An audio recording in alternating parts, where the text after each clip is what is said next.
নমস্কার বন্ধুরা, আমি আবারও ফিরে এসেছি আরও একটি নতুন পর্ব নিয়ে। আজকের এই পর্বে আমি আলোচনা করতে চলেছি কিভাবে আপনি গীতা পাঠ করবেন, কিভাবে গীতা পাঠ করা উচিত এই বিষয় নিয়ে বিস্তারিত আলোচনা করব আজকের পর্বে।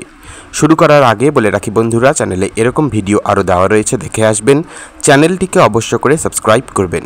চলুন আর দেরি না করে শুরু করা যাক। দেখুন বন্ধুরা, ভগবদ্গীতা কেবল একটি ধর্মীয় গ্রন্থ নয়, এটি জীবনযাপনের এক অসাধারণ দিশারি। শ্রীকৃষ্ণ অর্জুনকে যে জ্ঞান দান করেছিলেন তা আজও আমাদের ব্যক্তিগত ও আধ্যাত্মিক জীবনে অনুপ্রেরণা যোগায়।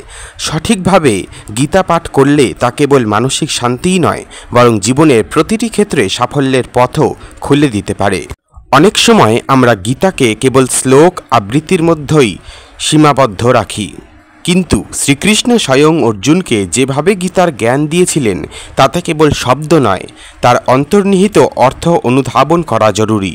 বুঝতে চেষ্টা করুন, শুধু পড়বেন না। গীতার প্রতিটি শ্লোক গভীর অর্থ বহন করে। প্রতিটি শ্লোক পড়ার সময় তার অর্থ এবং আপনার জীবনে তার প্রাসঙ্গিকতা নিয়ে চিন্তা করুন। ধ্যান সহকারে পড়ুন, শান্ত পরিবেশে মনকে স্থির করে গীতা পাঠ করুন। তাড়াহুড়ো করে পড়লে আপনি এর গভীরতা উপলব্ধি করতে পারবেন না। প্রতিটি শব্দকে হৃদয়ে ধারণ করার চেষ্টা করুন। চর্চা করুন। গীতা শুধু পড়ার জন্য নয়, এটি অনুশীলন করার জন্য। শ্রীকৃষ্ণ কর্মযোগের কথা বলেছেন। গীতার শিক্ষা আপনার দৈনন্দিন জীবনে প্রয়োগ করার চেষ্টা করুন। যেমন ফলাফলের প্রতি আসক্তি ত্যাগ করে আপনার কর্মে মনোনিবেশ করুন। নিয়মিত পাঠ, প্রতিদিন অল্প হলেও গীতা পাঠের অভ্যাস গড়ে তুলুন। নিয়মিত পাঠ আপনাকে এর শিক্ষার সাথে আরও গভীরভাবে যুক্ত করবে। শ্রীকৃষ্ণের বার্তা ছিল কর্ম, ভক্তি, জ্ঞান এবং ত্যাগের এক সুষম সমন্বয়। গীতা পাঠের মাধ্যমে আমরা এই শিক্ষাগুলি থেকে অনুপ্রেরণা লাভ করতে পারি। কর্মই ধর্ম।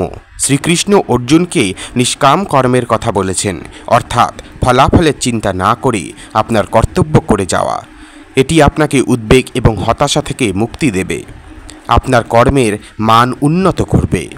যখন আমরা আমাদের সেরাটা দেই তখন ফলাফল স্বয়ংক্রিয়ভাবে ইতিবাচক হয়। আত্মবিশ্বাস এবং নির্ভীকতা। অর্জুন যখন কুরুক্ষেত্রে যুদ্ধ করতে দ্বিধাগ্রস্ত ছিলেন, তখন শ্রীকৃষ্ণ তাকে তার আসল স্বরূপ এবং কর্তব্যের কথা মনে করিয়ে দিয়েছিলেন। গীতা আমাদের মনে করিয়ে দেয় যে আমরা নশ্বর নই এবং আমাদের মধ্যে অসীম শক্তি ও সম্ভাবনা রয়েছে। এটি আমাদের ভয়কে জয় করতে এবং আত্মবিশ্বাসের সাথে চ্যালেঞ্জ মোকাবেলা করতে সাহায্য করে। সমতা এবং সংযম। গীতা আমাদের সুখ দুঃখ, লাভ ক্ষতি, জয় পরাজয়কে সমানভাবে গ্রহণ করতে শেখায়। এটি আমাদের আবেগ নিয়ন্ত্রণ করতে এবং জীবনের উত্থান পতনে অবিচল থাকতে সাহায্য করে। ভক্তি ও বিশ্বাস। শ্রীকৃষ্ণ বারবার বলেছেন যে সমস্ত কর্ম তাকেই সমর্পণ করা উচিত। এটি কেবল একটি ধর্মীয় বিশ্বাস নয়, বরং এটি একটি জীবন দর্শন।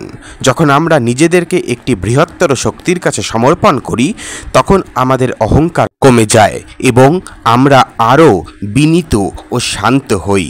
দেখুন বন্ধুরা, গীতা পাঠ কেবল একটি ধর্মীয় আচার নয়, এটি আত্ম উন্নতি এবং মানসিক শান্তির এক শক্তিশালী মাধ্যম। শ্রীকৃষ্ণের দেখানো পথে চলে আমরা আমাদের জীবনকে আরও অর্থপূর্ণ এবং সফল করে তুলতে পারি। এই জ্ঞান আমাদের কেবল আধ্যাত্মিকভাবেই নয়, বরং বাস্তব জীবনের প্রতিটি ক্ষেত্রে সিদ্ধান্ত নিতে এবং চ্যালেঞ্জ মোকাবিলা করতে সাহায্য করবে। তাই আজ থেকেই শুরু করুন আপনার গীতা পাঠের যাত্রা এবং অনুভব করুন এর গভীর প্রভাব আপনার জীবনে। আজকের জন্য এ পর্যন্তই বন্ধুরা, দেখা হচ্ছে পরের ভিডিওতে। সকলেই ভালো থাকবেন, সুস্থ থাকবেন। চ্যানেলটিকে অবশ্যই করে সাবস্ক্রাইব করবেন এবং বাকি ভিডিওগুলো দেখে আসবেন। ধন্যবাদ।